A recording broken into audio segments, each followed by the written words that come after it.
Physiotherapy hospital भन्ने कन्सेप्टै थिएन। फिजियोथेरापीका यस्ता निजी स्तरका चाहिँ संस्थाहरू नै इस्ट्याब्लिस भएको थिएन।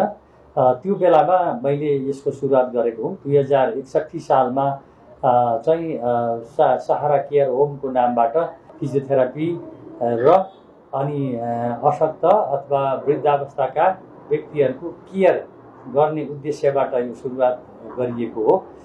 त्यसपछि क्रमशः यसको नाम परिवर्तन गर्दै अहिले सहारा फिजियोथेरापी हस्पिटलको रूपमा यो स्थापित भएको छ। यो सहारा फिजियोथेरापी हस्पिटल पनि म यहाँलाई भनौँ नेपालको एउटा मात्रै यो हस्पिटल हो, फिजियोथेरापी हस्पिटल हो अहिलेसम्म नेपाल सरकारबाट मान्यता प्राप्त भएर सञ्चालित भएको। हामीले यहाँ चाहिँ आउट पेसेन्ट इनपेसेन्ट दुवै खालको सेवा यहाँबाट उपलब्ध गराउँछौँ।